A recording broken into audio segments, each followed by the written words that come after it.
The Miami Heat defeat the Golden State Warriors 114-102 at the Chase Center last night. Welcome back to the Team to Beat Miami Heat basketball channel. My name is Amir. Before I get into today's video, just want to thank everybody for their continued support. If you could please hit the subscribe button, that would mean a lot to me.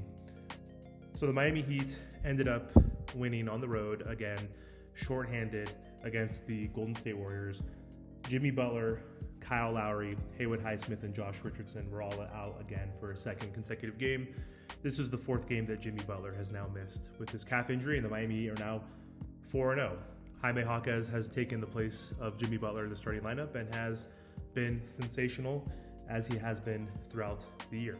So, first quarter, Miami was up early, 15-7, and Tyler Herro and Bam Adebayo were the catalysts. But the Warriors came back, storming back, and ended up leading the first quarter 25-22. The Heat then went up by 14 in the second period before taking a 58-51 lead into halftime. At half, the Warriors were out rebounding the Heat, shooting better than the Heat, and had more assists, but they had more turnovers. So the turnovers were costly and allowed the Heat to go up by double digits in the first half.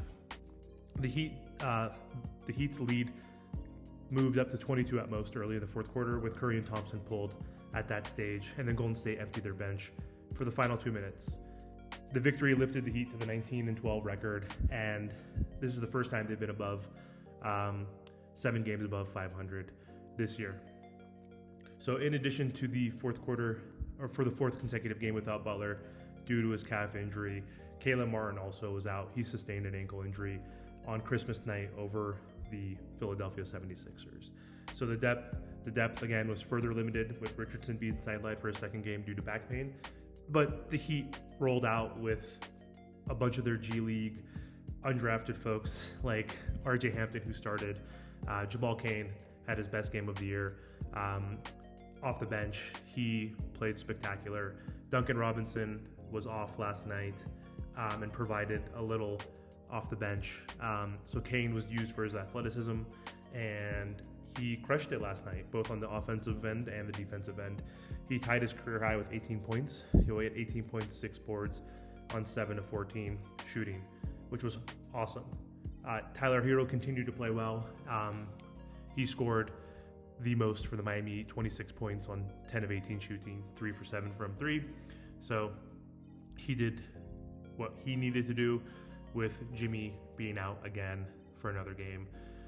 Up next for the Miami Heat, they are on a 5-game West Coast trip. They're going to be playing against the Jazz, and then the Lakers, the Clippers, and the Suns. So happy the Heat were able to pull off that victory on the road against the Warriors, who were missing Draymond Green again.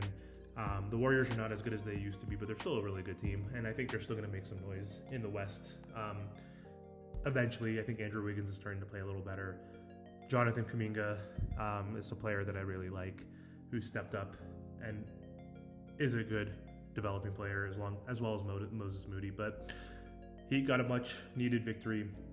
Jaime Jaquez has just been playing amazing. Like I mentioned earlier, he had 17 points, 5 boards, 6 assists on 7 for 15 shooting, 2 for 5 from 3. Bam, efficient game, only shot 13 shots. Hasn't been as aggressive with Jimmy out, which is surprisingly, but he's allowing Herro and Jaquez and other players to step up. He had 17 points, 11 rebounds, 4 assists. Only got to the line 4 times, which is a little uncharacteristic. RJ Hampton stepped in for Kyle Lowry, played really good defensively on Steph Curry, 7 points, 2 boards, 3 assists. Duncan struggled, only 5 points, 2 rebounds, 4 assists, 2 for 11, 1 for 6 from 3. Another story too, again, was Jovic. So Nikola Jovic got to play 20 minutes this game, 11 points, 3 boards, 3 assists, 4 for 5 from the field, 3 for 5 from the free throw line. So happy to see him get into the rotation and actually play point forward, which was one of his strengths, is playmaking, bringing the ball up, versus being a spread kind of option, stretch 4. So good to see him get some confidence, get some run. Kevin Love played also sparingly, but he had 8.7 rebounds, 4 assists. So great game. Excited for this victory. On to the next. So happy to see the Heat pull off this road victory and break the Warrior streak of 8 home consecutive wins. The Warriors did struggle. Steph and Clay went 7 for 26 combined. So Steph was 3 for 15. Clay was 4 for 11. Only had 13 points each. And yeah, the Heat did great defensively this game. So happy they got the victory. But anyway, that's all I have for this recap. I'll talk to you guys soon. Have a good one.